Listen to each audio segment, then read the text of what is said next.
Proyek buatan rezim Donald Trump di Selat Hormuz makin menunjukkan kegagalan rezim Amerika Serikat atas agresi yang dilakukannya bersama dengan rezim Zionis Israel sejak Februari lalu. Pasalnya lalu lintas pelayaran masih dalam kendali Iran dan Oman, mengingat Selat Hormuz termasuk wilayah kedaulatan Iran dan Oman.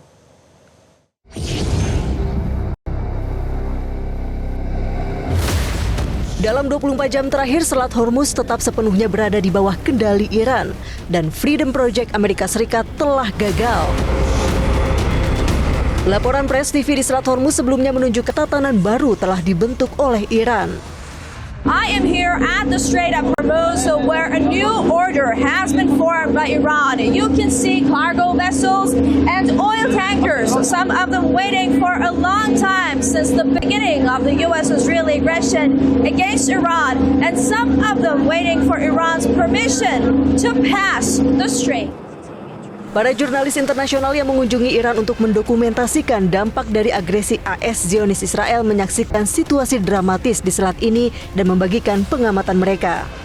Clearly there is a new system that Iran is exercising here. What we do understand is that it's a heavily controlled zone, that Iran requires permission from cargo vessel Navy ships before they're allowed to pass this strait. Right now we are at the birthplace of the multipolar world because Iran's ability to choke the world economy is a huge victory for the global south. Never before has a country been able to exert such pressure as Iran is doing now. So I think that it's something really amazing, unbelievable. HFI Research, sebuah lembaga yang menganalisis data pasar minyak dan gas, menanggapi tindakan AS dengan menulis tidak ada satupun kapal yang mencoba menguji perlintasan melalui Selat Hormuz. Menurut laporan dari Organisasi Perdagangan Maritim Inggris atau UKMTO, kemarin dalam waktu sekitar 1 jam, 3 kapal yang mengabaikan peringatan Iran telah menjadi sasaran peringatan. Selain itu, pada Senin dini hari, sebuah kapal tanker Uni Emirat Arab yang terkait dengan ADNOC juga menjadi sasaran. Lebih lanjut, berdasarkan data pelacakan maritim, operasi Amerika Serikat yang diklaim untuk membebaskan Selat Hormuz dimulai, setidaknya 3 kapal yang terkait dengan Iran bernama Darya, Nuhgas, dan Zafia berhasil melewati Selat Hormuz. Laporan ini muncul setelah Presiden Amerika Serikat Donald Trump mengumumkan proyek kebebasan. Namun proyek itu semakin menunjukkan kegagalan rezim Amerika Serikat atas agresi yang dilakukannya bersama rezim Zionis Israel sejak Februari lalu. Amerika Serikat menyerang 2 kapal kargo sipil yang sedang menuju pesisir Iran dari pantai Oman. Serangan agresor Amerika Serikat itu merenggut nyawa sedikitnya 5 orang di dalam kapal sipil itu. Kantor berita Tasnim melaporkan serangan Amerika Serikat terhadap 2 kapal kargo sipil terjadi pada hari Selasa. Iran membantah klaim Amerika Serikat bahwa pasukan agresor itu menargetkan kapal cepat milik Korps Garda Revolusi Islam IRGC. Faktanya AS jelas-jelas melakukan kejahatan yang mencolok dengan melepaskan tembakan ke 2 kapal sipil. Tercatat tidak ada kapal tempur IRGC yang terkena tembakan itu. Investigasi mengungkapkan bahwa pasukan AS menyerang dan menembaki 2 kapal kargo kecil yang mengangkut barang-barang milik warga sipil. Kapal-kapal itu sedang melakukan perjalanan dari kota Kasab di sepanjang pantai Oman menuju pesisir Iran. Serangan itu mengakibatkan 5 penumpang sipil terbunuh. Iran juga membantah klaim militer AS yang mengklaim menargetkan 6 kapal cepat Iran. Dilaporkan tidak ada satupun kapal tempur IRGC yang terkena tembakan.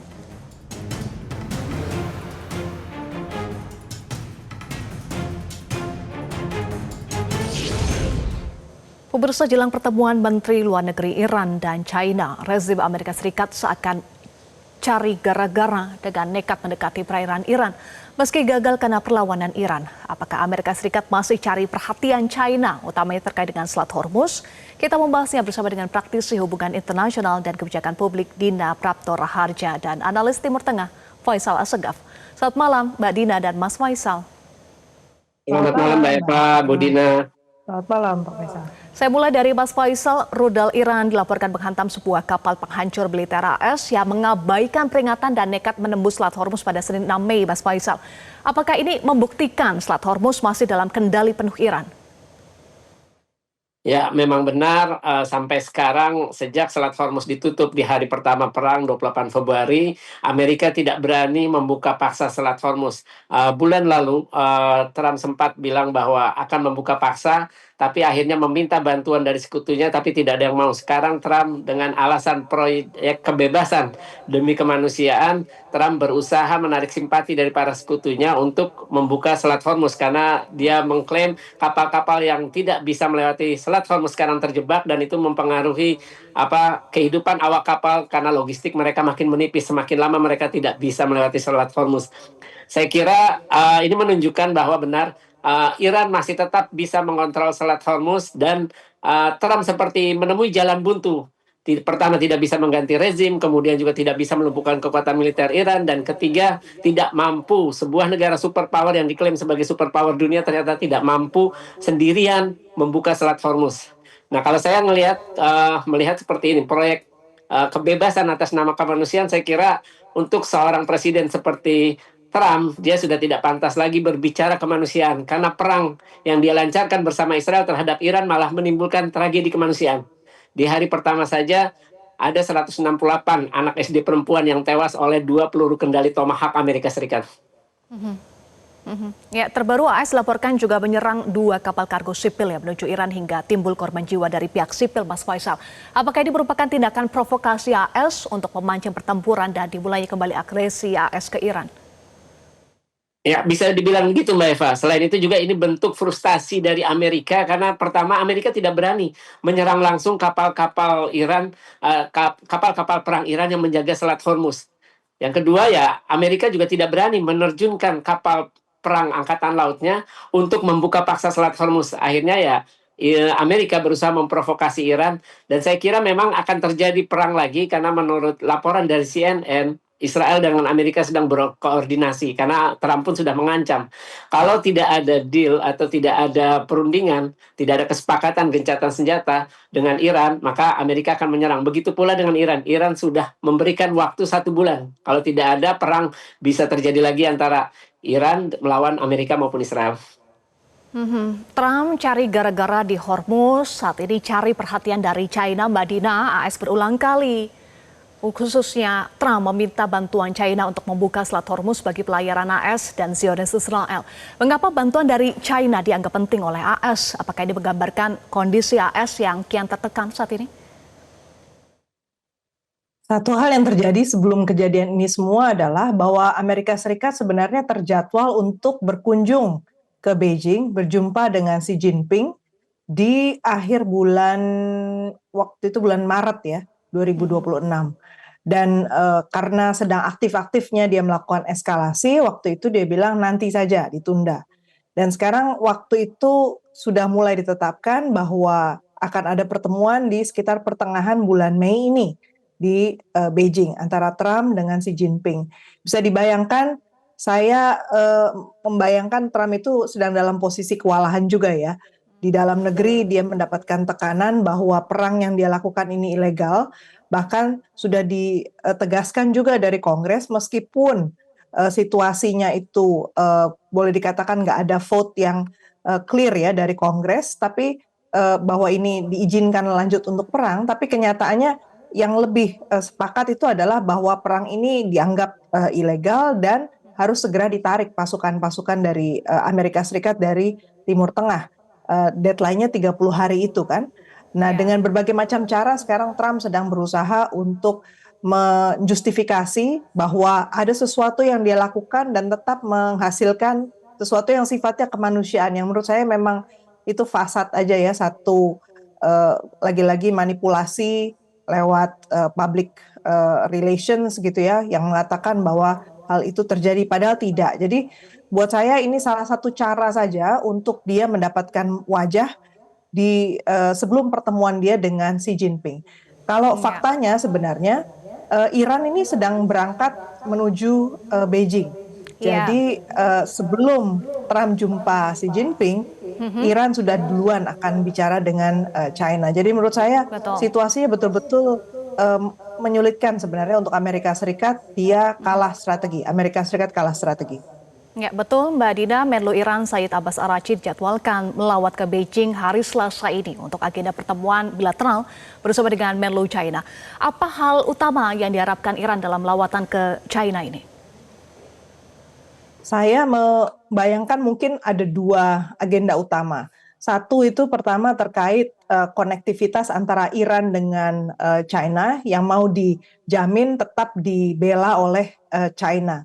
Kita tahu bahwa karena Selat Hormuz itu ditutup, diblokir oleh Amerika Serikat, maka meskipun ada kapal yang sudah berhasil lolos ya, kapal Iran yang berhasil lolos sampai ke Selat Malaka dan melaju terus sampai ke China, tapi faktanya situasi tentu tidak business as usual.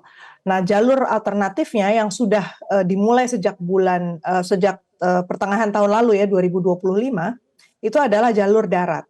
Dan jalur darat ini sebenarnya mempercepat rute perjalanan yang biasanya sampai sebulan, sekarang hanya separuh waktunya saja, sekitar 15 hari sudah bisa diantar itu barang-barang dari Iran sampai ke China, demikian pula barang dari China bisa diantar sampai ke Iran. Rute darat ini yang menurut saya melewati berbagai negara, mulai dari Kazakhstan, Turkmenistan, bahkan bisa stop di Kirgistan dan Tajikistan. Ini adalah wilayah-wilayah yang saya bayangkan Iran akan minta jaminan dari China untuk dapat dijamin ya keamanannya. Itu satu. Poin yang kedua tentu saja membaca situasi, mereka akan saling sharing tentang update terkini, situasi di Teluk maupun perkembangan terkait hubungan bilateral masing-masing dengan Amerika Serikat maupun Israel ya, membaca situasi strategis yang ada dan saling menginformasikan apa kemudian rencana masing-masing. Jadi trust building di antara Iran dengan China ini yang kemungkinan besar akan terjadi dalam pertemuan Selasa ini. Trust building antara China dan Iran. Mas Faisal, meskipun China punya ketergantungan besar ya atas Selat Hormuz dengan 45-50% impor minyak mentah China harus lewat Hormuz. Apakah China akan terlibat membantu Iran dalam eskalasi di Selat Hormuz, Mas Faisal? Saya kira China dan Rusia sama-sama membantu Iran. Kita tahu China bersama Rusia pada 7 April memveto draft resolusi yang untuk mengenai Selat Hormuz yang diajukan oleh Bahrain. Jadi draft resolusi itu meminta Iran untuk segera membuka Selat Hormuz, tapi diveto oleh Rusia dengan China dengan alasan bahwa draft resolusi itu sama sekali tidak berbicara tentang akar masalah, yakni agresi Amerika dan Israel yang memicu perang sampai sekarang lebih dari 2 bulan. Jadi China selama ini memberikan dukungan baik itu diplomatik, kemudian juga ada dukungan intelijen yang kabarnya itu dari awal sebelum perang kapal mata-mata Iran Liao Wang 1 itu sudah berada di perairan Teluk Oman. Dan itu ketika memberikan real time pergerakan aset-aset militer Amerika di Timur Tengah, terutama di kawasan Teluk Persia, itulah yang membuat akhirnya Iran bisa memberikan serangan balasan yang mematikan bagi pangkalan militer Amerika maupun juga terhadap wilayah Israel. Saya kira China akan terus memberikan dukungan dalam hal untuk menjamin pasokan minyaknya dari Iran, itu sekitar 90% impor minyak Cina dari Iran, itu untuk tetap aman dan terjamin. Dengan dukungan China dalam diplomasi dan intelijen, tapi di satu sisi Amerika Serikat masih mencoba minta bantuan dari China. Apakah ini jadi momentum bagi China yang punya daya tawar lebih, bahkan mampu memaksa AS untuk menghentikan agresi terhadap Iran, karena selama ini China mendukung dan mendorong gencatan senjata permanen, Mas Faisal? Saya kira itulah yang diharapkan semua dunia. Cuma persoalannya kan di sini. Iran salah satu tuntutannya adalah jaminan mereka tidak akan diserang lagi, baik oleh Amerika atau Israel ataupun oleh keduanya. Nah, ini yang sulit. Jaminan ini yang sulit untuk dikabulkan oleh Amerika atau bisa dilaksanakan oleh Amerika maupun Israel. Yaitu karena tadi salah satu tuntutan Amerika maupun Israel adalah Iran menghentikan dukungan terhadap milisi-milisi anti-Zionis, Hamas dengan Jihad Islam di Gaza maupun Hizbullah di Lebanon. Padahal tiga kelompok bersenjata ini adalah kelompok nasionalis yang berjuang untuk yang Hamas dengan Jihad Islam mengusir Israel, sedangkan Hizbullah mempertahankan wilayah selatan Lebanon yang berbatasan dengan Israel dari kemungkinan invasi yang sekarang sedang terjadi dilakukan oleh Israel masuk ke dalam wilayah selatan hingga utara Sungai Litani. Jadi kalau gencatan senjata permanen itu yang akan sulit bisa dilakukan. Karena yaitu tadi, selain itu tuntutan Iran yang paling sulit dipenuhi oleh Amerika adalah pencabutan sanksi ekonomi maupun militer. Iran dikenai sanksi ekonomi maupun militer saja sejak 1979 masih mampu menjadi negara yang kuat. Ekonominya bertahan, bahkan tidak membuat rakyat terpecah belah atau bisa diprovokasi untuk menumbangkan rezim, bahkan rakyat makin solid ketika sekarang diserang. Terus kemudian juga Iran minta, salah satu yang sulit adalah pencairan aset. Itu nilainya 100 miliar dolar lebih. Itu akan sangat menguntungkan Iran. Dengan kondisi Iran yang sedang dikenai sanksi saja, pendidikan mereka tetap berjalan dengan baik. Bahkan Iran mampu memberikan dukungan dana bagi milisi-milisi dukungannya, terutama Hamas itu selama 2014 sampai 2020 mendapat 220 juta dolar. Dan Hizbullah tahun lalu saja memperoleh pasokan dana dari Iran 1 miliar dolar. Jadi ada tuntutan-tuntutan Iran yang sulit untuk dipenuhi Amerika, terutama yaitu tadi jaminan mereka tidak akan menjadi korban agresi selanjutnya oleh Amerika maupun Israel. Selama rezim ini memang, karena rezim ini ya anti-Zionis sekaligus ya anti-Amerika, itu yang sulit. Terbaru Mbak Dina, Uni Emirat Arab dilaporkan mendorong rezim Zionis Israel dan AS untuk kembali melakukan agresi ke Iran. Apa sebenarnya yang menjadi pemicu dan mengapa Uni Emirat Arab tidak mendukung dihentikannya agresi? Padahal Uni Emirat Arab juga turut terdampak dari agresi Amerika Serikat ini. Saya kira pasti ada lobby-lobby ya, lobby-lobby Zionis kepada Uni Emirat Arab, dan Uni Emirat Arab ini juga sejarahnya panjang ya dengan Amerika Serikat. Dia juga negara yang boleh dikatakan ekonominya rentan juga karena sulit diversifikasi, selain nanti bisnisnya dia di bidang turisme gitu kan, karena dia kecil negaranya. Jadi boleh dikatakan dengan serangan kepada Iran, Amerika Serikat kepada Iran, Uni Emirat ini sudah mengalami krisis yang sangat serius ya, terutama karena orang-orang yang biasanya bisa berbisnis datang ke Uni Emirat Arab, kemudian sekarang merasa tidak aman. Dan dengan situasi itu, para emir yang ada di Uni Emirat Arab ini ternyata memilih jalan untuk masih bergantung pada payung perlindungan dari Amerika Serikat. Dan ada rasa distrust juga yang tidak kecil ternyata ya, dengan saingan terbesar mereka di Teluk, ya ini Saudi Arabia. Jadi jalan yang diambil ternyata buah si malakama juga untuk Uni Emirat Arab. Faktanya ternyata dengan berada di posisi geografis berhadapan langsung dengan Iran, ini justru makin terkunci dia ya, kalau dia tidak berusaha untuk berbaik dengan tetangga. Jadi kalau menurut saya sih satu lesson learned gitu ya dari kejadian ini adalah sebenarnya sesama tetangga itu harusnya pertama-tama menjaga hubungan baik, komunikasi baik, dan bukan mencari perlindungan dari tempat yang jauh untuk berhadapan dengan tetangga, karena risikonya sebenarnya sangat besar.